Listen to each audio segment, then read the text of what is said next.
Masechet Baba Kama, Daf Kuf Zayin Amud Bet. On va commencer par la dernière ligne de Kuf Zayin Amud Aleph.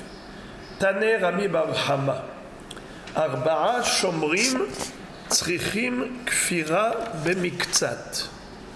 Vehoda'a Bemiktzat. Ve'eluhen.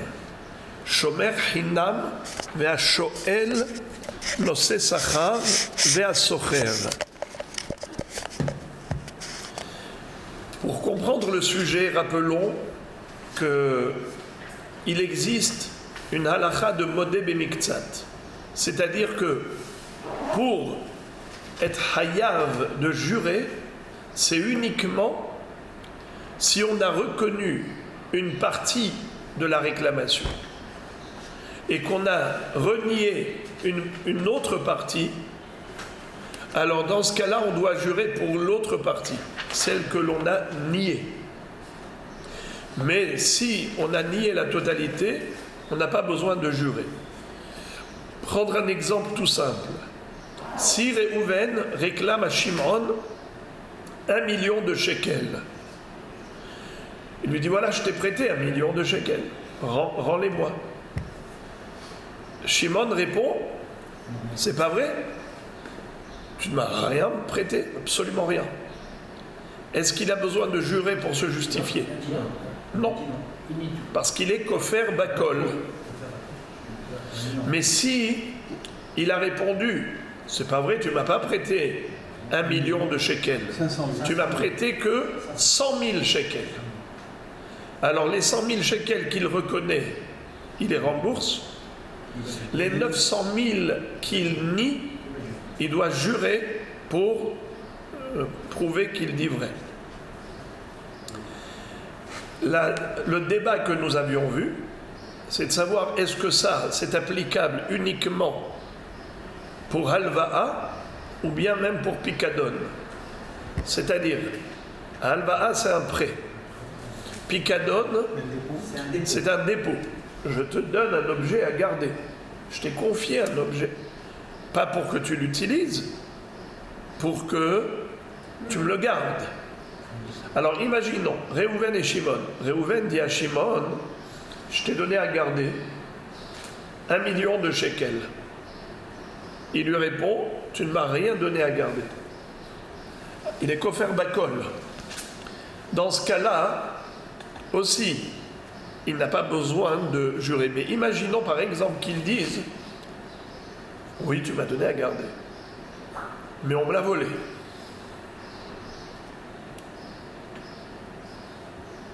Est-ce qu'il a besoin de jurer? Ben oui, parce qu'il lui a volé. Alors c'est une mahloket. Il y a ceux qui disent qu'il doit jurer. Et on va voir quels sont les shvuot. Il y a 3 shvuot. Shvuah shelo pashati, shvuah shelo shalachti ba'yad, shvuah she'ena birshuti. Shvuah comme quoi elle n'est pas chez moi, shvuah que je ne l'ai pas volé, shvuah je ne l'ai pas utilisé. Je n'ai pas négligé la surveillance. En tout cas, ce monsieur, il nie la totalité. Ça veut dire que tu lui réclames 1 million, il te dit je te dois rien. Pourquoi? On me l'a volé. Et moi je suis un shomer hinam. Un shomer hinam n'est pas responsable s'il s'est fait voler. Est-ce qu'il a besoin de jurer? Eh bien c'est la mahloket. Certains disent que oui, il doit jurer. Comme quoi, il s'est fait voler, qu'il n'a pas négligé, et ainsi de suite, qu'il n'a pas lui-même volé.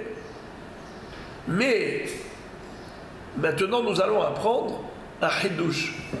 Il y a celui qui pense que même pour le pikadon, c'est comme pour la halva'a. Même pour un dépôt, c'est comme pour un prêt. De la même façon que pour un prêt, il n'y a obligation de jurer que si il a reconnu une partie, ainsi pour le pikadon, il n'y aura obligation de jurer que si il a reconnu une partie. Mais s'il a renié la totalité, il n'a pas besoin de jurer. Exemple, il lui dit rends-moi les 100 000 shekels que je t'ai donné à garder. Il lui dit on m'a volé 800 000. Il ne me reste que 200 000 shekels de ce que tu m'as donné à garder. Là, il reconnaît une partie et il renie l'autre partie. Dans ce cas-là, qu'est-ce qui doit se passer? Il paye pour la partie qu'il reconnaît, les 200 000, et il doit jurer pour les 800 000 comme quoi il s'est fait voler. Alors lisons. Tane Rami Bar Hama, je lis la dernière ligne de Kufzaïn Amoud Aleph. Tane Rami Bar Hama Arba'a Shomrin, Tzrichin Kfira Bemiktsat, Veoda'a Bemiktsat. Rami Bar Hama nous dit les 4 Shomrim. C'est qui les 4 Shomrim? On va nous les lister immédiatement. Mais les 4 Shomrim, on va voir tout de suite, c'est qui les 4 Shomrim. Mais en tout cas, quand ils doivent jurer, c'est uniquement dans la mesure où ils ont reconnu une partie de la réclamation. Mais s'ils n'ont pas reconnu au moins une partie, ils n'ont pas besoin de jurer pour ce qu'ils nient. Car s'ils niaient la totalité, ils n'ont pas besoin de jurer. Ve'eluhen, voici les 4 Shomrim. Shomer Hinam, le gardien gratuit. Ve'ashoel, et l'emprunteur. Nosé Sachar, le gardien payé. Ve'asocher, le locataire. Ces 4 personnes, quand elles ont l'objet en main, elles ont l'obligation de garder, de surveiller cet objet. On les appelle Arba'a Shomrim. Venez, on va répéter ensemble. Shomer Hinam, Shomer Sachar, Socher et Shoel. Très bien. La Gemara maintenant va nous donner l'explication de Rami Bar Hama. Amar Rava, Maïtama de Rami Bar Hama. Rava explique cette halakha là que vient d'être enseignée, qui vient d'être enseignée par qui? Par Rami Bar Hama. Vous savez qu'est-ce qu'il est Rami Bar Hama pour Rava? C'était son camarade de classe, si on peut ainsi dire. Car les deux, ils ont étudié chez Rav Hizda. Et Rav Hizda avait une fille. Lorsque la fille est venue au milieu du shiur, sur les genoux de son père, alors Rav Hizda a dit avec qui tu veux te marier? La petite, elle était sur les genoux de son père. Une petite de 3 ans. Alors le père lui dit avec qui tu veux te marier? Avec celui-là ou celui-là? Elle lui a dit les deux. Effectivement. Et Rava a dit moi le dernier. Il est malin. Et en effet, Rami Bar Hama s'est marié avec elle, il est niftar, et c'est Rava qui l'a épousé. Et donc, Rava est en train d'expliquer ce qu'a dit Rami Bar Hama.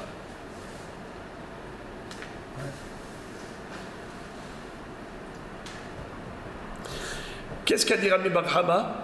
Que les Arba'a Shomrim, quand est-ce qu'ils sont Hayab Shevo'a? Que dans la mesure où ils ont été modé Bemiktsat et Kofer Bemiktsat. Mais s'ils ont été Kofer Bakol, s'ils ont tout nié, pas besoin de jurer. D'accord? Alors, sur quoi il s'appuie Rami Bar Hama? Rava explique qu'il s'appuie sur les limoudim suivants. Shomer Hinam Behediak Tivbe Kihouze. Pour le Shomer Hinam, c'est écrit clairement dans la Torah, Asher Yomar Kihouze. Vous voulez lire? Regardez, lisez. Sur le côté gauche, vous avez la Al-Kol Devar Pesha, Al-Shor, Al-Hamor, Al-Se, Al-Salma, Al-Kol Abeda, Asher Yomar Kihouze. Ada Elohim Yavod Varshnehem, Asher Yarsheon Elohim, Yeshalem Shenaim Lerehu. Ce pasuk, c'est le 3e verset du Shomer Hinam. Quand on voit dans la Torah, Ki ten ish el re'ehu kesef o kelim lishmor vegunav mi beta ish, n'est-ce pas? Alors là-bas, on a 3 psukim qui parlent du Shomer Hinam.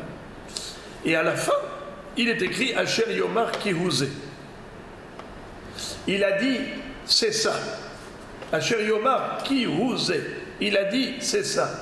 Qui a dit quoi? Alors, selon Rami Bar Hama, Tu veux savoir qui est-ce qui a parlé? C'est le Shomer Hinam. Quand le Baal Habayit lui a réclamé, par exemple, 1 million de shekels, il dit non, je ne te dois pas 1 million, car on m'a volé 800 000.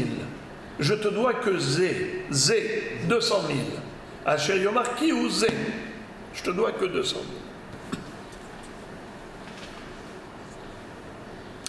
Celui-là, quand il a juré, il a remboursé les 200 000, il a juré pour les 800 000, n'est-ce pas? Quand il a juré pour les 800 000, après ça, il y a eu 2 témoins qui sont venus et ils ont dit voleur, c'est toi le voleur.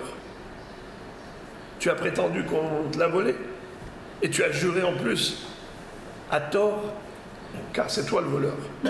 On a vu où tu as caché les 800 000. On a vu ce que tu as fait avec. Tu as été acheter une voiture. Alors, celui-là, il va payer Kefel. D'accord? Il va rembourser 800 000 le Keren et encore 800 000 le Kefel. Ça, c'est le Shomer Hinam. Maintenant, d'où sait-on que, même pour le Shomer Sachar, c'est pareil? En effet, lui également, il doit payer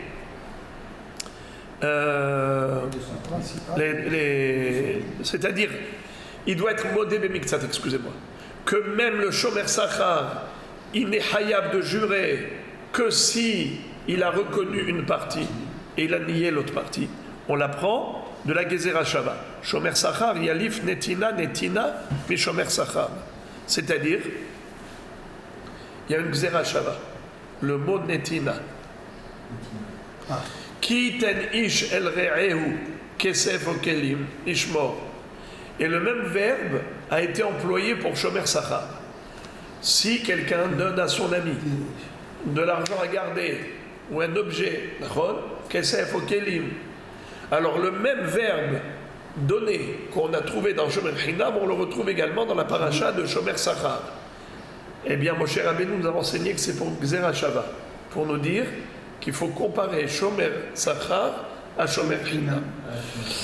De même que le Shomer Hinam n'est hayab de jurer que dans la mesure où il a été modé bemiktsat, ainsi le Shomer Sachar également, il ne sera hayab de jurer que s'il a été modé bemiktsat.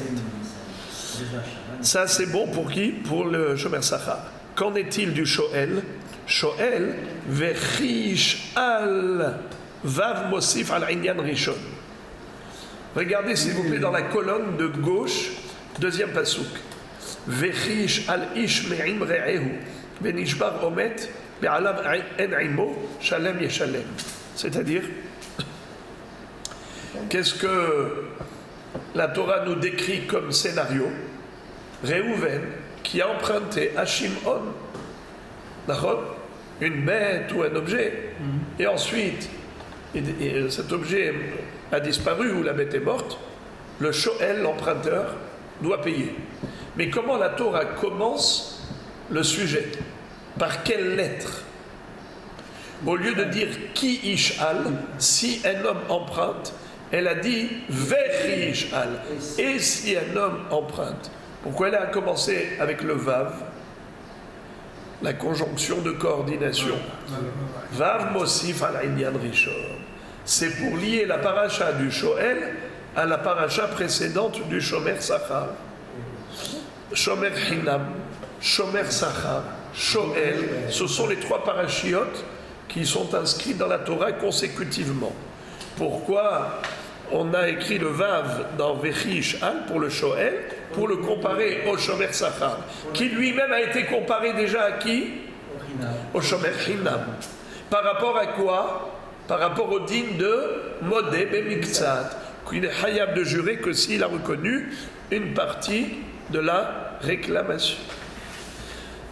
On en a combien, Rabotaï, des Chambrim pour l'instant? 3. Combien il nous en manque? 1. Lequel? Socher. C'est quoi le Socher? Loueur. Un loueur, un locataire. Très bien. Pourquoi je dis locataire et pas loueur? Parce que quand on a un propriétaire et un locataire, comment s'appelle le loueur, celui qui loue, s'appelle loueur. Comment s'appelle le propriétaire qui loue? Loueur.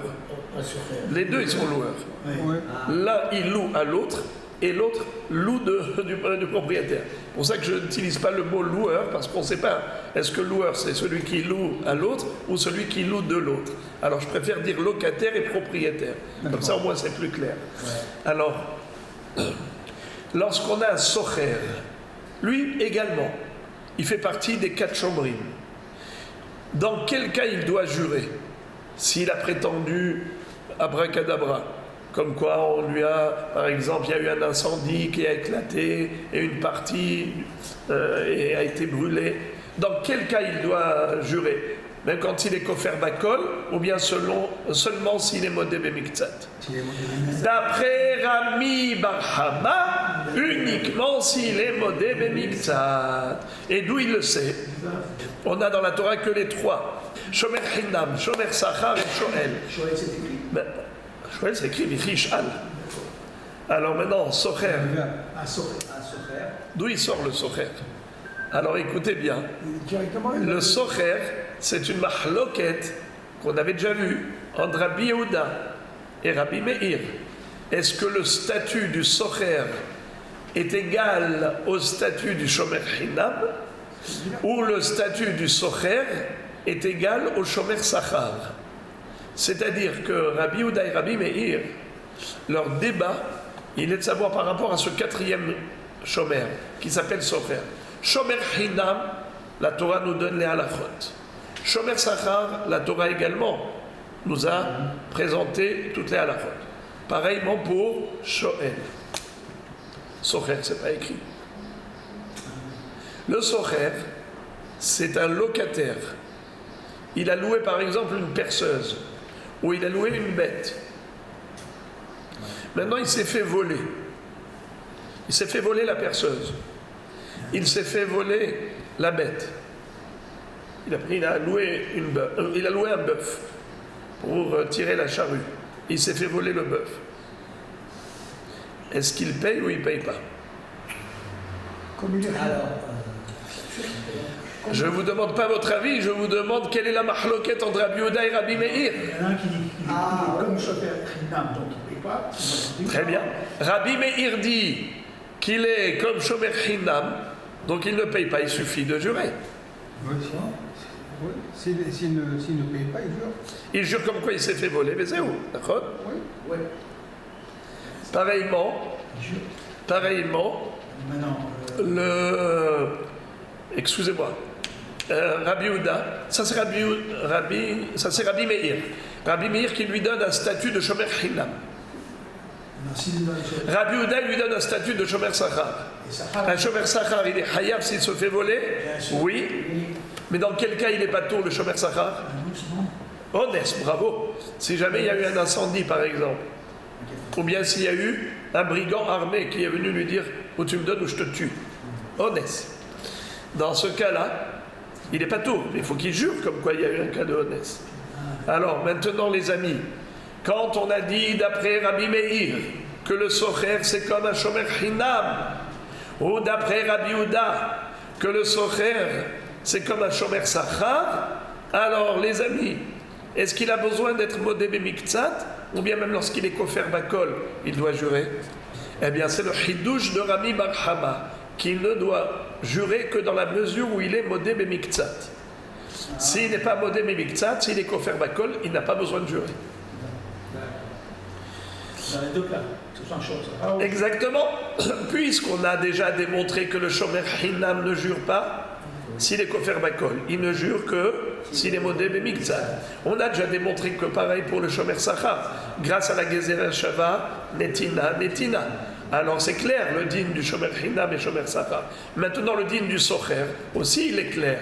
Parce que le Socher, soit il est considéré comme Shomer Hinam, soit il est considéré comme Shomer Sachar. Rabbi Meir dit comme Shomer Hinam, Rabbi Yehuda dit comme Shomer Sachar. Eh bien c'est bon, le compte est bon, puisqu'on a déjà dit que Shomer Hinam et Shomer Sachar, ils ne jurent que s'ils sont modés bemiktsat.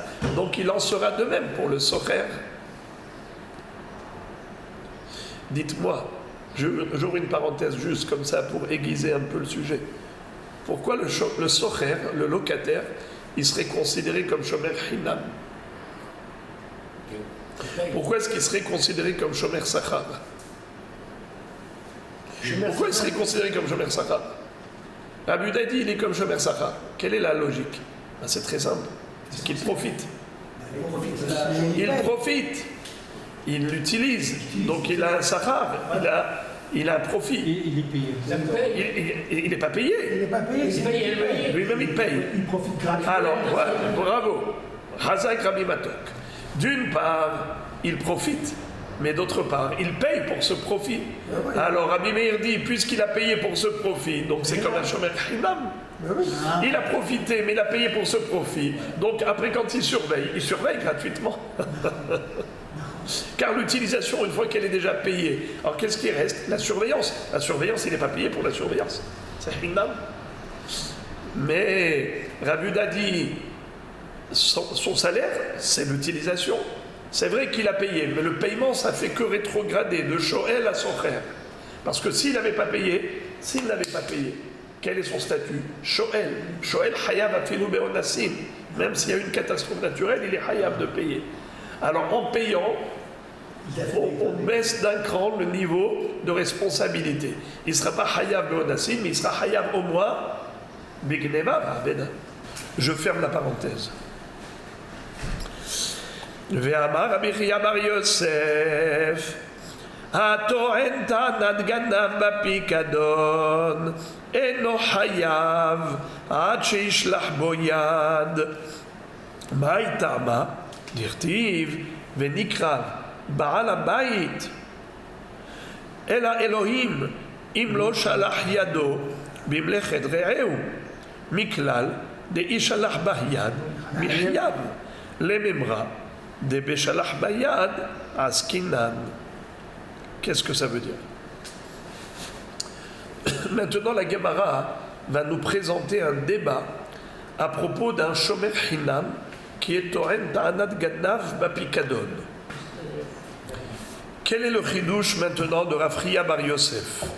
Il nous dit que le Toren Ta'anat Ganav Bapikadon, c'est-à-dire un shomer hinam qui a prétendu qu'on lui a volé et finalement les Edim ont démontré que c'est faux. Ils ont témoigné que c'est lui-même le voleur. Donc il doit payer Kefel. Mais lui, Rav Chia bar Yosef rajoute un détail qu'on n'a pas vu jusqu'à présent. Et il dit que pour le condamner à payer Kefel, pour le condamner à jurer, pour le condamner à payer Kefel, eh bien il faut que ce bonhomme ait fait d'abord Shlichut Yad. C'est-à-dire qu'il y a des témoins qu'il a utilisés. Par exemple, il a loué un bœuf. Excusez-moi. On lui a donné à garder un bœuf. Il n'avait pas le droit de l'utiliser. Il est shomer hinam. Il n'a pas le droit d'utiliser. On t'a donné à garder. C'est pas pour utiliser. Alors, quel est le din maintenant s'il a utilisé?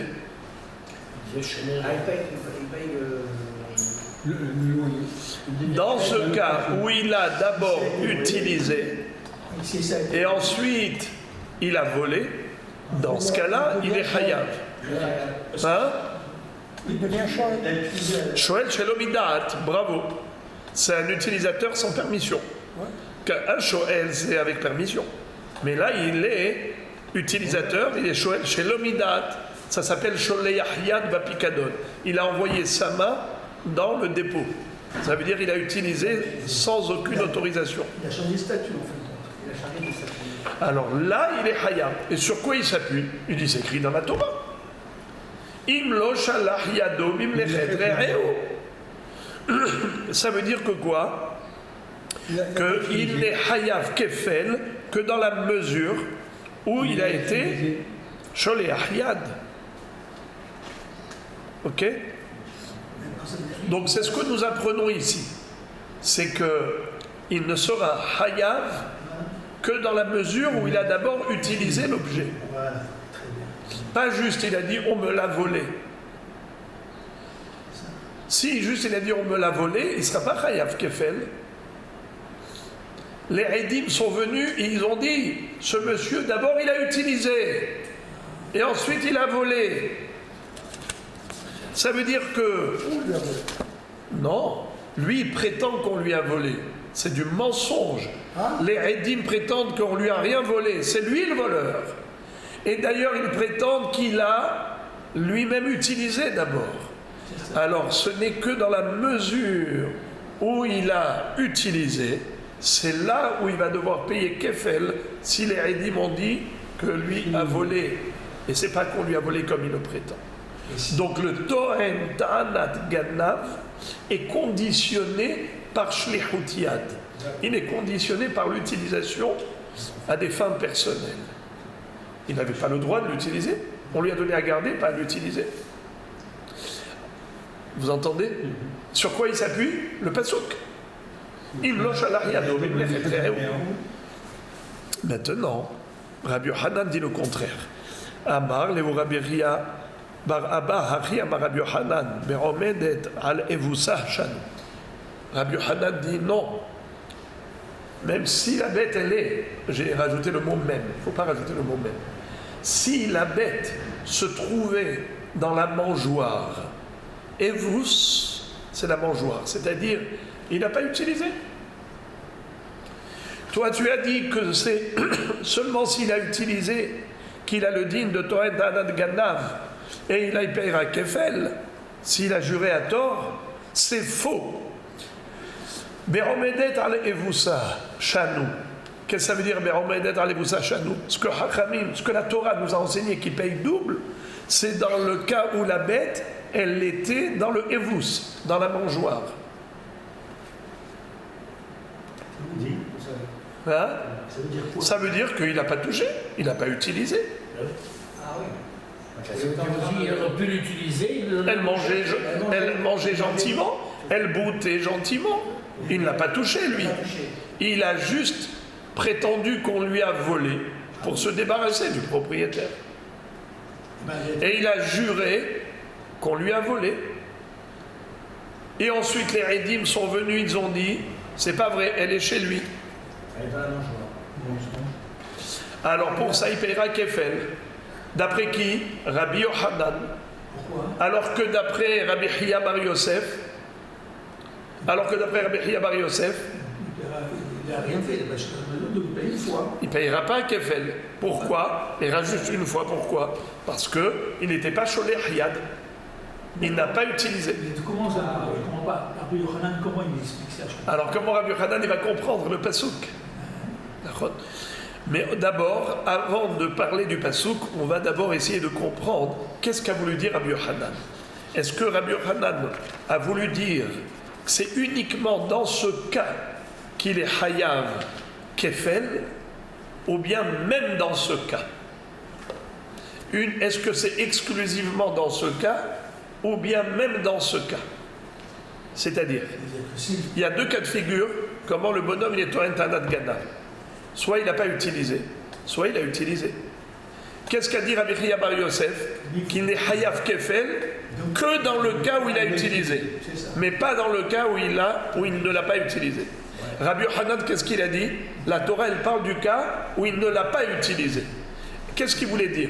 Il voulait dire uniquement ce cas, ou bien il voulait dire même ce cas. C'est-à-dire qu'il est d'accord qu'on paye Kefel aussi bien quand il ne l'a pas utilisé, comme lorsqu'il a utilisé. Et comment est-ce qu'on pourrait imaginer qu'il y a une différence? Pourquoi établir un distinguo? Incroyable ce que dit la Gemara. Amar les Rabbi Zera les Rabbi Chia bar Yosef Davka be'omedet al evusa ka'amar. Est-ce que c'est uniquement au cas où il ne l'a pas utilisé qu'il est chayav kefel? Aval shalach bayad kana. Mais s'il avait utilisé, écoutez bien ça, kana ou shvura loma nebe klum. C'est-à-dire que par l'utilisation de la vache, ça s'appelle du vol. Une fois qu'il a volé lui-même, en l'utilisant à des fins personnelles, alors Gamarnou, il s'appelle maintenant déjà voleur. Maintenant, quand il va jurer à tort, c'est pas un chômeur qui jure à tort, c'est un voleur qui a déjà volé, qui jure après le vol, alors il ne paye pas Kefel. C'est-à-dire que il n'y a pas de kefel à payer dans ce cas. Pourquoi? Parce que d'une part, il a déjà volé. Tu vas dire, ouais, ben, qui paye kefel pour le vol. S'il a utilisé à des fins personnelles, alors c'est un voleur qui paye kefel pour cette raison. Réponse, non. C'est pas possible. Pourquoi? Parce que quand il avait reçu la vache, il avait reçu le bœuf, c'était en droit. C'était en tant que dépôt confié. C'était pas du vol. Donc il n'est pas hayaf kefel pour l'avoir pris. D'autre part, il n'a pas encore juré pour le Torrent Anad Ganav. Il avait déjà utilisé. S'il a déjà utilisé, donc c'est un voleur, mais pas comme un voleur qui paye kefel, comme un voleur qui paye keren, une fois. Maintenant, il va jurer, mais il est déjà gazlan. S'il est déjà gazlan, il ne payera pas kefel pour la sheboat sheker. Alors peut-être que Rabbi Yochanan, il est holek à l'extrême. Ça veut dire que non seulement qu'il a dit que sans utilisation, il est Hayav Kefel, mais ce qu'il a voulu dire, c'est que s'il y a eu utilisation, il ne sera pas Hayav Kefel. Contrairement à Rabbi Hiya Bar Yosef, contrairement à Rabbi Hiya Bar Abba. Il dit juste le contraire. Juste le contraire. Il est diamétralement opposé. Il dit, moi je pense que la Torah, elle est mechayevet kefel quand il n'y a pas eu de shlichut yad. Car s'il y a eu shlichut yad, alors il est déjà voleur. Et quand il va jurer à tort au Beddin, et c'est un voleur qui jure. Il ne paye pas kefel pour la chevoie. On paye kefel pour la chevoie quand on est chômeur. Et qu'on est Torrent Anad Ganav. Mais si on est voleur et qu'on est Torrent Anad Ganav en tant que voleur et pas en tant que chômeur, il n'y a pas de kefel à payer. Pourquoi? Parce qu'il a acquis la chose, c'est ça que vous voulez dire? Bravo, parce qu'il a déjà acquis la chose. Attendez, c'est ça le voleur, justement. Quand on dit un voleur, c'est qu'il a acquis. Alors, Très bien. Dans ce cas-là, un voleur normal, oui, il doit payer kefel, on est d'accord. Mais vous n'avez pas entendu le début. Je savais que vous alliez poser cette question et je l'ai contournée. Je vous ai dit qu'il y a une différence quand même entre un voleur classique qui paye kefel et un chômeur qui a volé, qui ne doit pas payer kefel. Pourquoi? Parce que comment l'objet est arrivé entre ses mains. Le ganav, il est rentré dans un domaine qui n'est pas à lui et il a pris l'objet de là-bas. Il est chayav kefel. Mais le chômeur, on lui a donné en main propre. Le propriétaire lui a confié l'objet. Donc maintenant qu'il a utilisé à des fins personnelles, ok, c'est un voleur, il se l'est approprié, mais c'est pas un voleur qui paye kefel, c'est un voleur qui paye que keren. Sans effraction. Parce qu'il n'est pas rentré chez l'autre. Il n'y a pas d'effraction. Je vous pose une question. Un gazlan qui a volé à l'arraché, il paye keren ou kefel? Voyez-vous? Merci beaucoup. Donc, pareil, un chômeur qui a volé, il paye que keren. Parce que, en quoi il est différent du gazlan? Pourquoi voudrez-vous qu'il paye kefel? Il n'est pas rentré chez l'autre. Même un voleur qui vole à l'arraché, il paye que keren. Alors, un chômeur, vous voulez le faire payer kefel? Il n'y a pas eu effraction. Il n'y a pas eu d'effraction. Il n'y a pas eu effraction. Alors comment vous allez inventer le kefel? On ne peut pas inventer un kefel, ça ne s'invente pas. Quand la Torah veut être condamnée à kefel, elle le dit. On ne peut pas nous inventer des knassot de payer kefel. Sur quoi on va s'appuyer? Alors, quelque part, il a volé. Il a volé, mais pas pire qu'un gazlan. Aussi, c'est un voleur, il paye que keren. D'accord? Alors maintenant, à ce titre, au titre du shlerot yad, il ne paye pas, il est juste voleur, il paye que keren, pas kefel. Après, il a juré à tort. Pourquoi tu veux le faire payer kefel? Parce qu'il a juré à tort? Comme un Torrent Anad Ganav. Mais un Torrent Anad Ganav, c'est qu'il était juste chômeur, il n'avait pas encore volé. Et il est Hayav Kefel pour avoir juré à tort en tant que chômeur. Mais si c'est un voleur qui jure à tort, un voleur qui a déjà pris l'objet, il a déjà acquis en tant que voleur, et il jure maintenant la sheker, la Torah n'a pas dit qu'il paye Kefel pour la chevoie. Prenons par exemple un gazlan qui a volé à l'arraché, et après il a juré à tort pour nier ce vol, ok? Est-ce qu'il paye kefel? Non. Il n'y a pas de kefel pour le vol, il n'y a pas de kefel pour la chevoie. Alors pourquoi kefel? Rabbi Yochanan dit, s'il a été sholeach yad, il ne payera pas kefel pour la chevoie. En fait, c'est le safek que la Gemara a. Est-ce que c'est ça ce qu'il voulait dire Rabbi Yochanan? Ou bien non, il a voulu dire même à filou Pas seulement dans le cas de Sholeach Yad, mais même Be'omedet Be'evusa, même s'il n'a pas fait Shlechut Yad. On avait un safek. Alors il lui a répondu, il lui a dit, Amar lo Zou, ça c'est Rabbi Zira qui a demandé à Rabbi Chia bar Abba, qui était l'élève de Rabbi Yohanan. Donc déjà Rabbi Yohanan, il est cholek sur Rabbi Chia bar Yosef, et maintenant Rabbi Zira demande à Rabbi Chia bar Abba, quelle est la logique de Rabbi Yohanan? Et il lui a dit, Amarlo, il lui a dit, Zo lo shamati, kayotseba shamati. Il lui a dit la réponse à cette question, je ne l'ai pas entendue de mon maître, mais j'ai entendu de mon maître une autre halakha qui ressemble et on pourra déduire. Regardez qu'est-ce qu'il lui dit. Qu'est-ce que j'ai entendu de mon maître? De Amar Rabbi Assi Amar Rabbi Yohanan.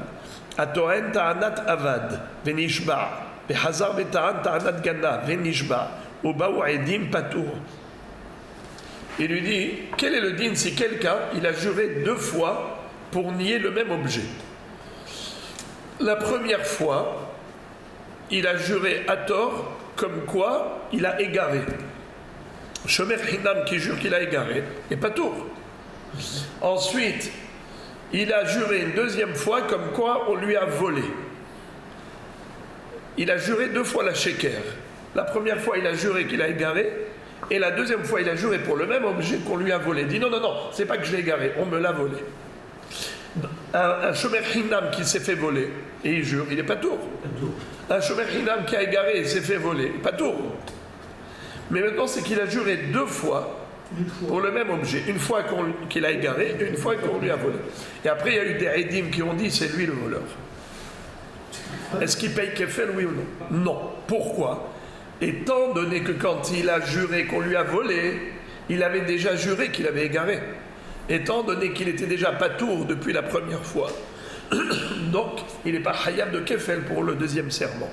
Alors la Gemara fait l'analyse suivante. Elle dit Maïtama, la mishum de cannabis rishona, a priori, c'est que comme il y a eu déjà une première shevoa, et il a fait kinyan avec la première shevoa, étant donné qu'il a déjà acquis l'objet grâce à la première shevoa, c'est la raison pour laquelle nous,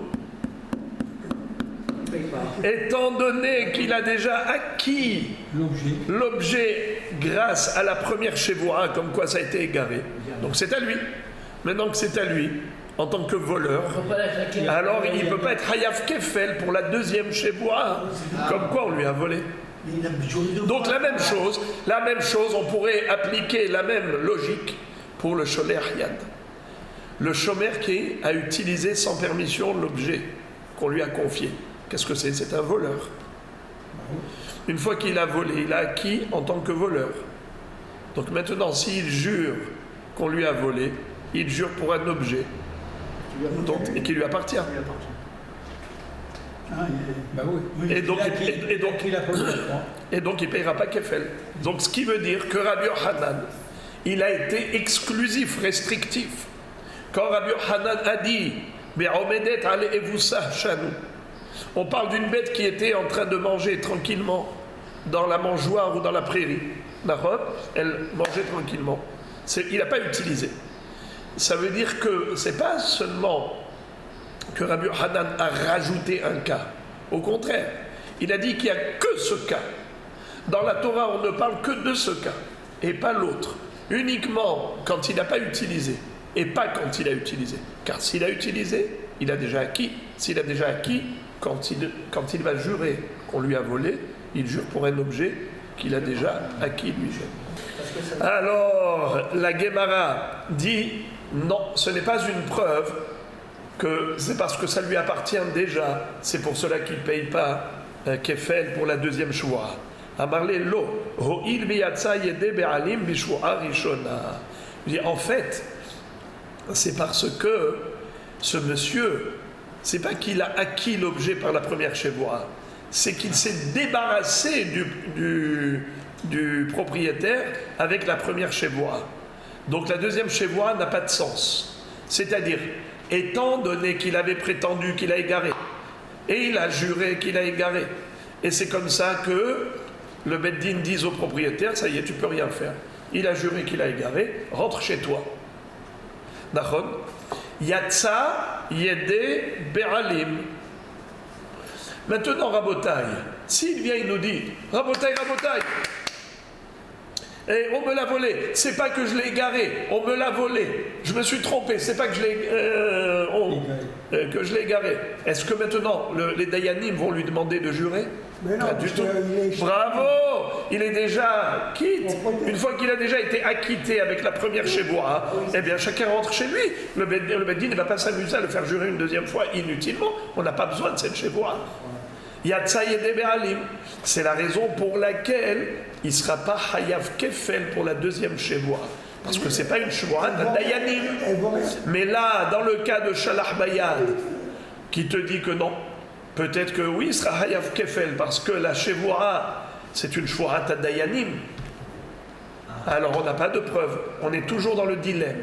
Est-ce que Rabbi Yochanan est diamétralement opposé à Rabbi Hiya Bar Yosef? Ça veut dire que d'après Rabbi Yochanan, si jamais il y a eu Shlichut Yad, il a acquise par la Shlichut Yad, donc il ne peut pas être Hayav Kefel pour la Shevoura de Nigneva, de Toret Hanad Gadab, ou bien il a dit même dans ce cas et même dans ce cas, on est resté dans le Safek. D'ailleurs, entre parenthèses, il dit Itmar Nami Amarabi Avin, Amarabi L'Am, Amarabi Yochanan, Atoren Ta'anat Aveda, Pikadon, Venishba, Hazar Betan Ta'anat Gneva, Venishba, Ubaou Edim Patour, Ho'il Ve'atzaïde, Be'alim Bishvoa Rishona. C'est-à-dire que c'est pas parce qu'il a acquis, c'est parce qu'il a été Yotse Yede Be'alim. Et si c'est parce qu'il a été Yotse Yede Be'alim, on n'a pas de preuve. Dans un cas de Shlichut Yad, où il n'a pas été Yotse Yede Be'alim, c'est juste qu'il a été connu par la Shlichut Yad. Est-ce que ça change quelque chose pour Rabbi Yochanan ou pas? Eh bien, on est toujours dans le même dilemme.